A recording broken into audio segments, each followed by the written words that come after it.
The White Ship. She was one of the fastest vessels that was ever built. The man who should be king of the English now, the son of King Henry, was on board when she sailed off.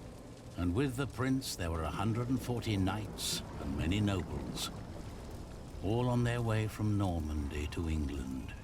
They say the ship hit the rocks, and then a fire broke out. Even before the White Ship had departed, the prince and his men had begun to drink and get violent. Monks that were meant to bless the voyage were then forced to disembark. Some say the ship had been cursed. The king's son and many of his family were pulled down into the Black Sea that night.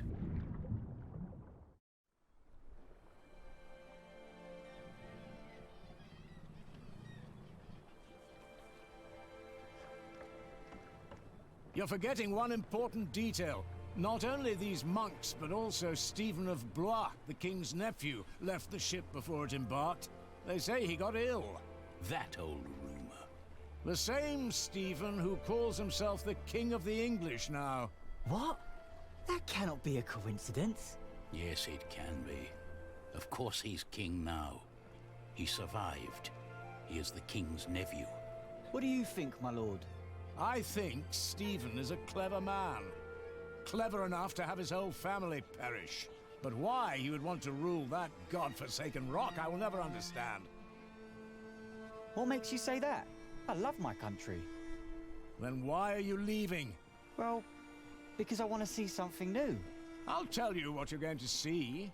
A proper country, where people know how to behave.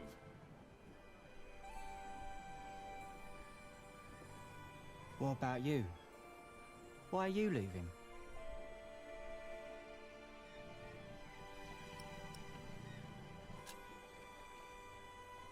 I'm looking for someone. For who? I guess I should stay out of other people's business. Forgive me. You English do talk a lot, don't you? I just don't know how to feel about leaving my country for the first time. I mean, how should anyone feel?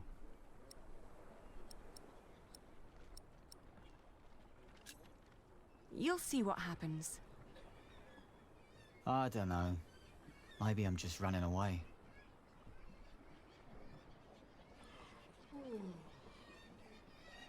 You should all get some rest.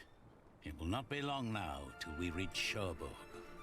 Thank the Lord. I can't wait to be back.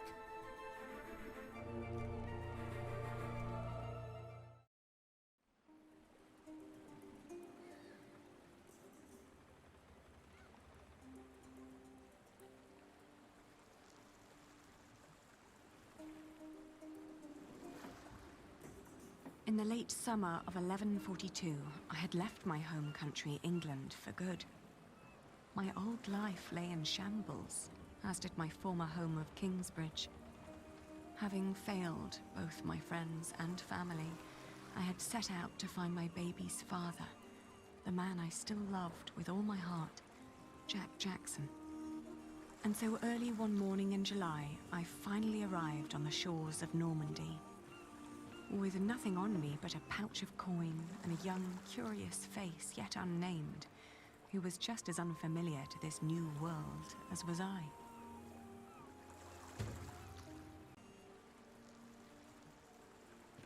You're still here? Oh, it's you. I'm just trying to get my feet used to good solid ground again. The last bit of our voyage wasn't exactly my pint of ale.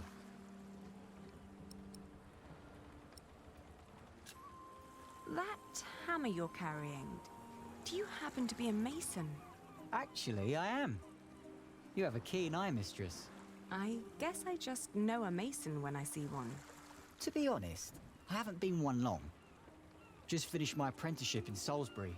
Before that, I used to shear sheep with my parents, but I guess that wasn't really for me. Father still hates me for leaving, though.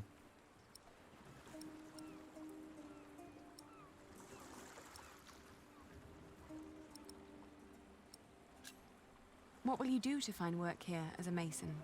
Don't know. That's for me to find out. All I heard was that the wages are better over here.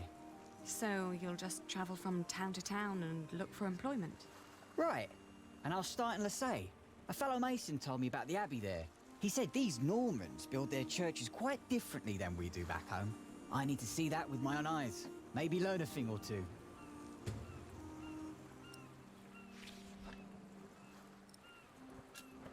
Do many masons go to Lessay?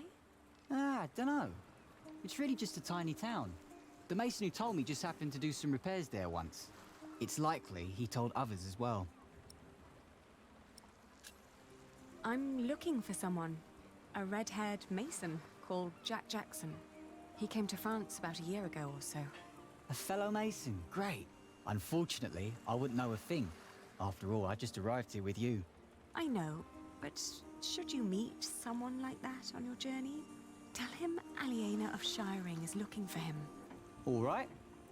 Jack Jackson. I'll keep an eye out for you. Thank you. Have a safe journey. Oh, thank you. You too.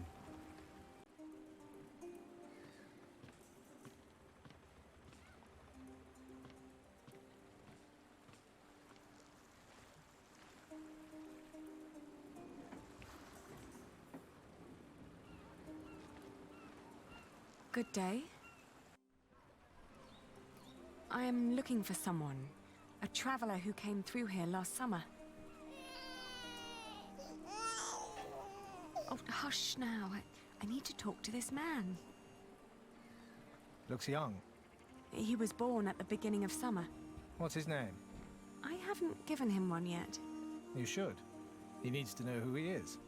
Makes growing up a lot easier.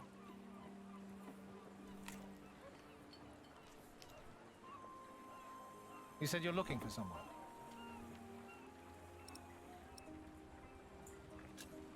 I'm looking for the boy's father. And from the look of your baby, I reckon his father has red hair like me, right? Well, I don't know every redhead around these parts. There are quite a few of us. Most of my family here in Cherbourg is ginger. Oh, his name is Jack Jackson, and he is a mason. No. No, sorry. I haven't seen him. And I come here every day. Maybe Amay saw him. She helps the sailors get their cargo to the nearby towns. Carries travelers, too. I'll ask her.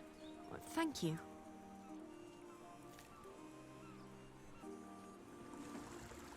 Hey, you. That's quite a bundle you got there. Where are you headed?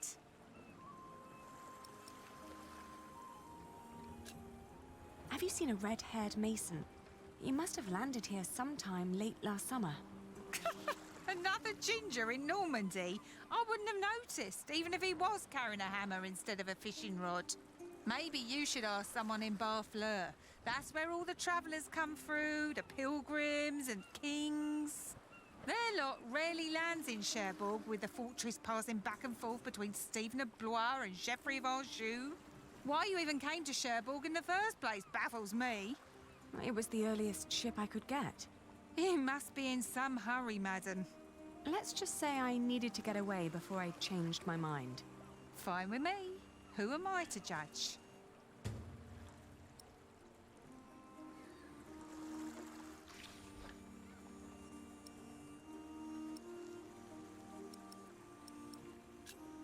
Do you know the road to Lessay? Been there, seen it.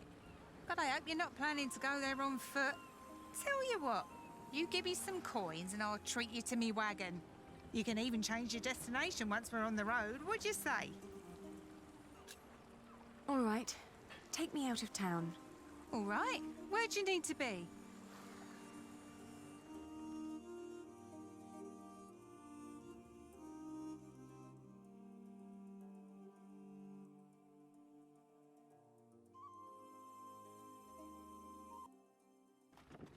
We went to Barfleur, a scenic port town built on granite. It was the biggest harbour in Normandy and the main entry point for the Normans to their new possession of the Isle of England. I talked to some of the sailors and fishermen, but no one had remembered seeing Jack. How could they? Almost a year had passed since he, a simple mason, had journeyed through the busy town, a town with no memory other than that of the last king who passed through on yet another one of his violent conquests. Maybe I was approaching this the wrong way. What had drawn him to France in the first place? The distance to Kingsbridge? Or something specific? What was my lead?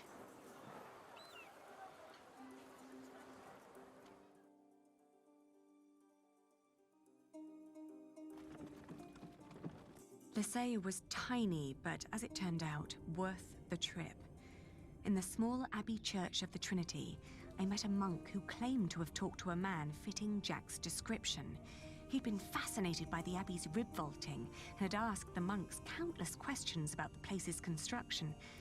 The monk apologized that he couldn't tell me where Jack had traveled next, but I didn't mind. I lay down to sleep on the floor of the Abbey guest house and, for the first time in almost a year, I felt relief. As I drifted into sleep, I hugged our baby tight and whispered into his tiny pink ear, "We're going to find your daddy."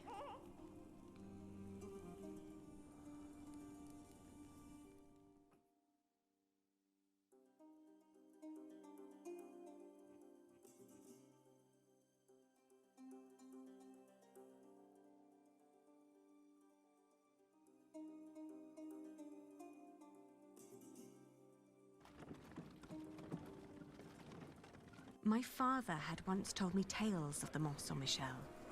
Long ago, the Archangel Michael had urged Hubert of Avranches to build an abbey on a lonely rock on the ocean by burning a hole into his head. They say one can go and see his penetrated skull on display in the church of his hometown. It was a windy day when I arrived, and the place was crowded with pilgrims and jongleurs. I remembered Jack's fascination with these tellers of stories. I spoke to one who was just taking a break. As it happened, he had indeed met Jack, although not in Mont Saint-Michel, but on a road heading east from there.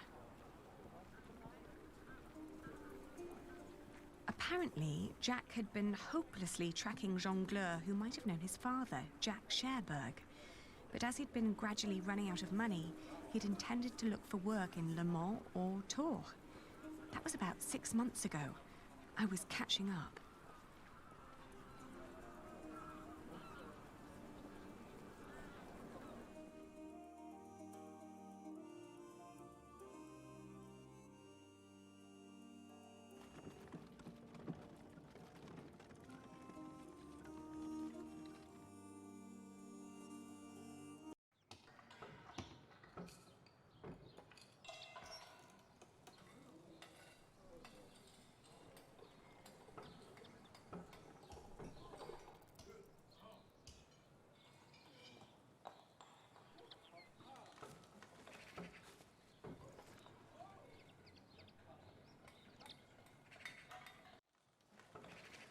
Good day. Are you the master builder?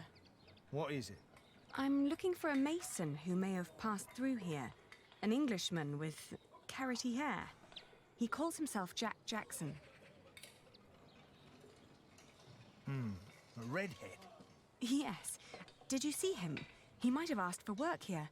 No, I'm not looking for new masons. We're just doing repairs. Ah, but was he here? No, never seen him. Now, stand back, woman. Something could fall on your baby's head.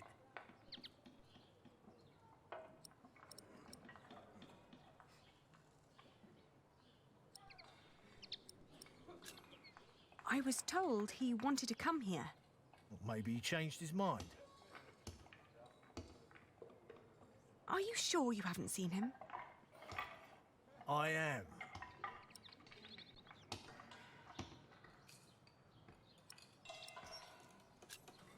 May I talk to your workers? No, they're busy. And I can assure you they have nothing to say on that matter. Perhaps I'll talk to them once they've finished for the day. It would be a waste of time.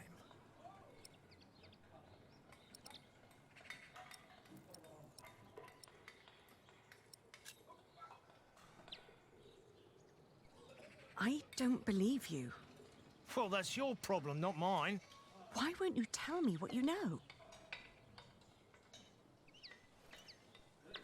All right, he was here. Was working for me. But I had to throw him out after 2 or 3 days. Why?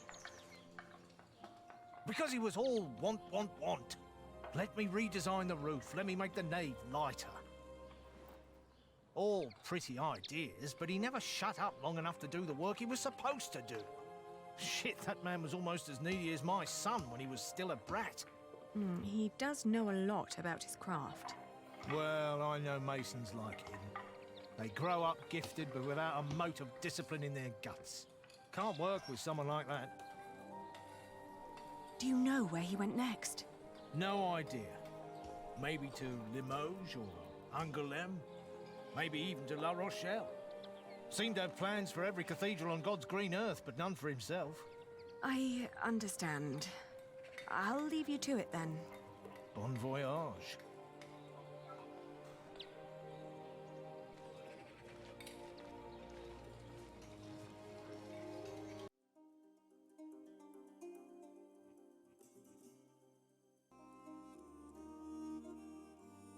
We had just left Tours when I suddenly felt dizzy. I stopped and made rest, trying to catch my breath, then lost my breakfast in a ditch at the side of the road. To my horror, our baby too had grown pale, his breath shallow like that of an old man. I tried not to panic, but the next inn was a long distance away and we couldn't stay on the road where it was wet and cold.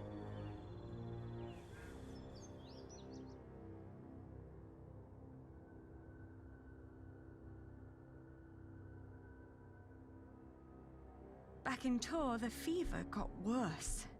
I remember people carrying me into a room, laying me on a bed. I tried to feed my baby, but after that, everything turned into a blur. When I awoke, Jack was standing next to my bed.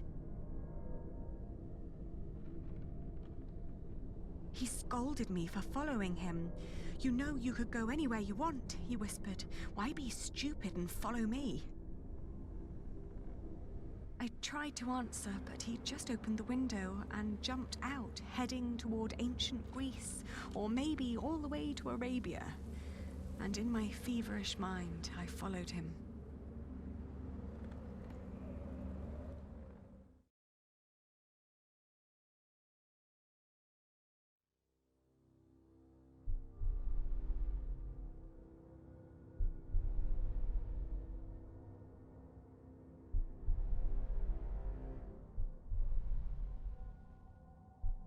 The further I went, the angrier I got. For years, I'd been fighting for my family. I'd committed myself to an oath to my father. I'd built up a business to sustain it and even married a man I despised so I could create a future for the people around me.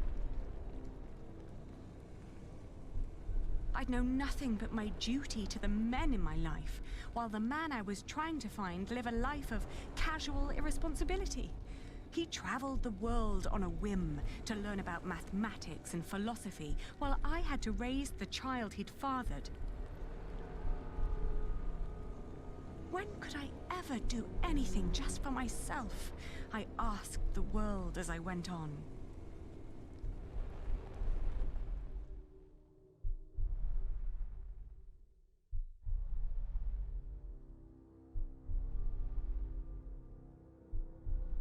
I'd traveled in a circle all the way to the edge of the world and back, only to return to the place of our failure.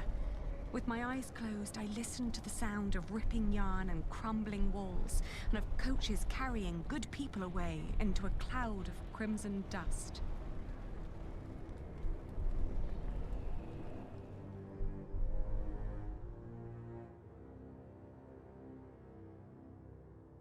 When the last moat had settled, I opened my eyes again and found myself in a dirty little room. An old maid was sitting next to my bed and smiled at me, then handed me my baby. Oh, dear God, he still looked so pale.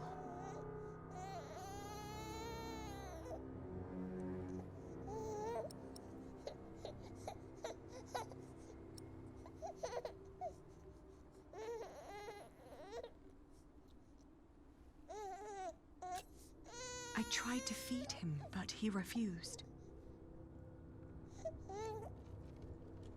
Oh, please, God, let him live. Don't punish him for my own sins.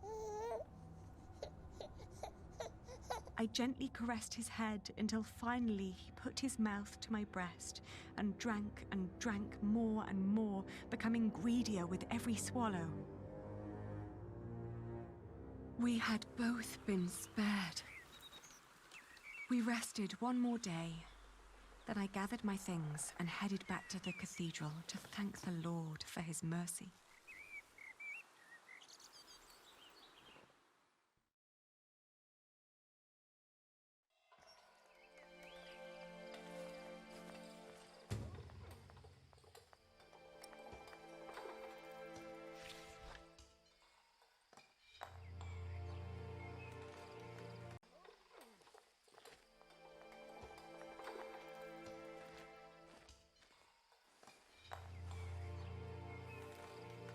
I thank you, dear Lord. All right, steady I thank now. you for having spared my child. I thank you for... Don't let go until it's done. But why are you showing mercy on me? I failed everyone I cared about. I failed Jack. I failed my brother. And if I never return, I would also break the oath I had given Father. It's just that I feel like I've never had a life of my own. I've always fought for others. And this may be the very first time that I fight for something that I only want for myself. Maybe I should just go back and help rebuild Kingsbridge. Maybe Jack doesn't even care for me anymore. Amen. Huh.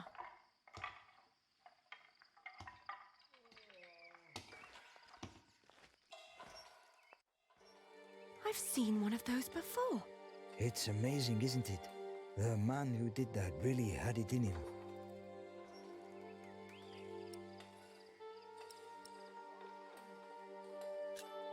I agree. He always did. Oh, you knew Master Jacques. Yes, but it's been a while since I last saw him. It's a shame that the Master let him go. In just 1 month, he did so many things.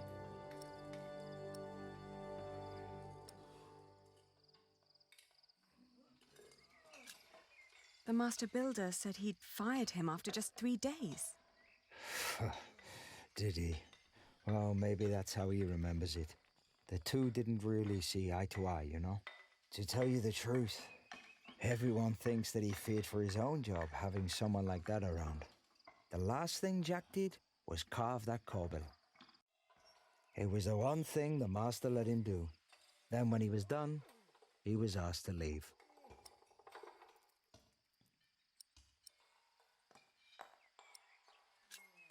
Your master said he had no discipline.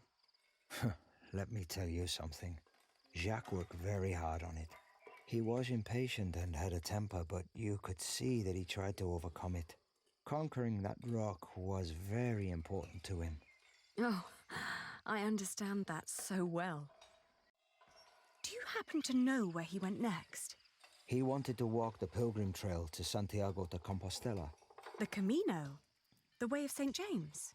He said he might find someone there who knew his father. Just one more thing. How was he when he left? Never thought about that. Relieved, I guess. He seemed ready for something new. Thank you so much for your help. Think nothing of it. And good luck on your travels. May you find what you are looking for.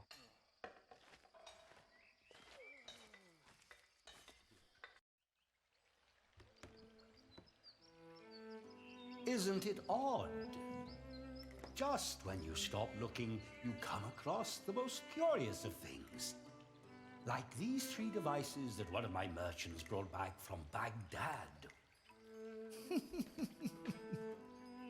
Oh no. Is it another one of your Banu Musa toys, Rashid? They're not toys, Adriel. They're objects of scholarly ingenuity and reflection. I will let my valued friend from the north do the honors.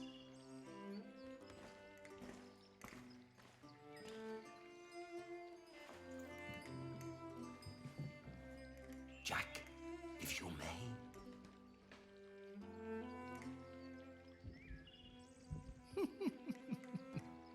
Let me draw your attention to the magnificent songbird on the table.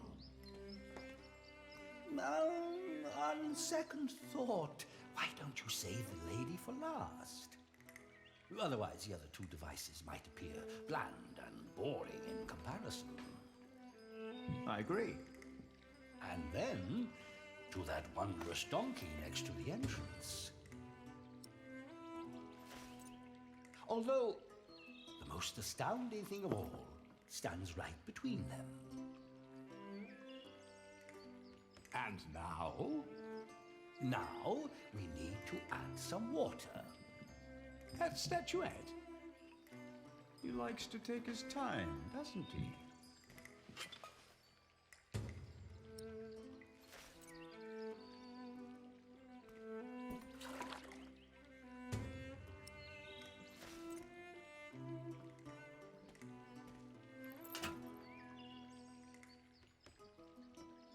It's so beautiful it will make you cry.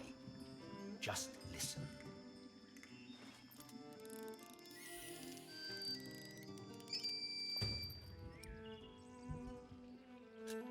Well, how marvelous! How does it work?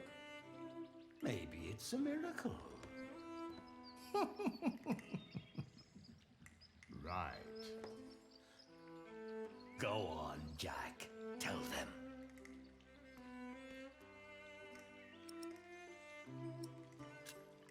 There's a hidden wheel inside the box. It turns an axle that in return raises and drops a sequence of small cylinders inside. These cylinders work like fingers playing a flute. But who is blowing into the flute? Steam. Steam? Yes. When I opened the pipe, it gradually pushed itself into the tube. The power of steam. For once, I must agree. This is brilliant. Of course! It was created by a Muslim after all. Let's not get ahead of ourselves. What else have you got, Rashid? Anyone care for some tea? Thank you, my daughter. We will have some as soon as Jack has finished our presentation. Mind if I watch? Of course not.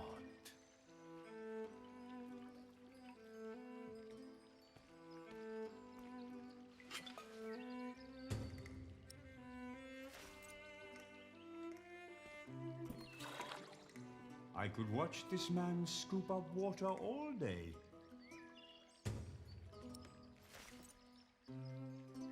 Now that's not how she works.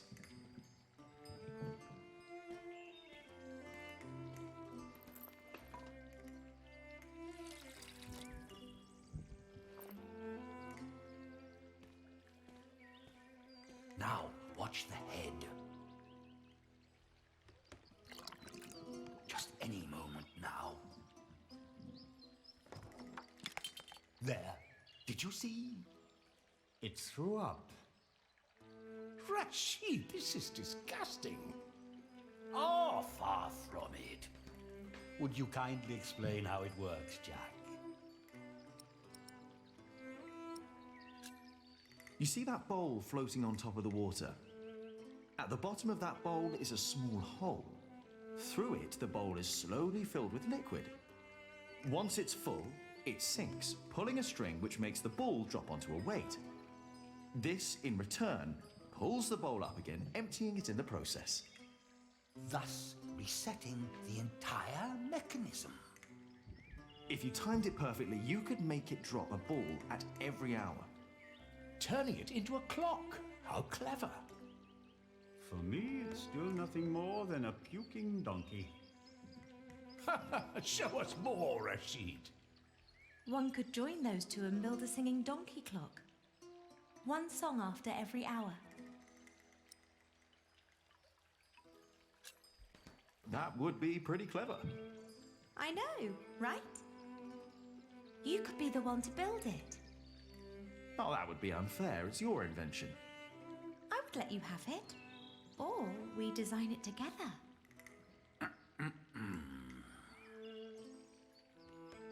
still haven't shown us that statuette yet. Of course. Jack, if you may.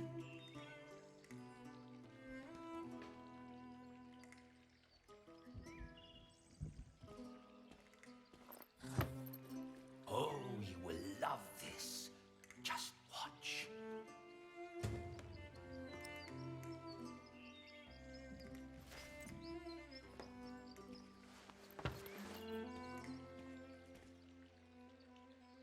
And now? Just be patient, but don't look away. It takes some time for her to... To do what? Is it crying? Isn't that amazing? No, it's irritating. Rashid, what is going on?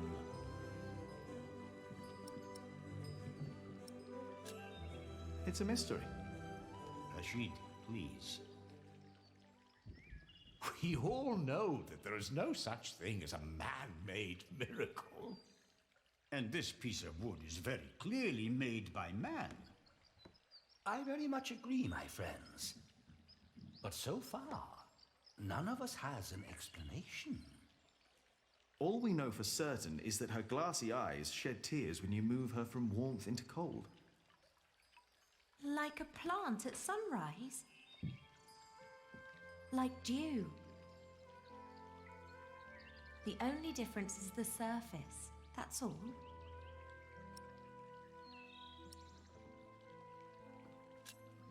I think you may be onto something. Am I? Of course, I had no intention of disturbing your conversation. But if you can find out why there's dew gathering on a plant, you may understand why that woman is so weepy. So, who wants a cup of tea? I'll have some. Your daughter is quite something, Rashid. A scholar in her own right. I know. I'd rather she wasn't. It would make marrying her off so much easier. Oh, I'm certain that won't stay a problem for long. Maybe the dew originates from invisible water in the air. Water that stays hidden when it's hot.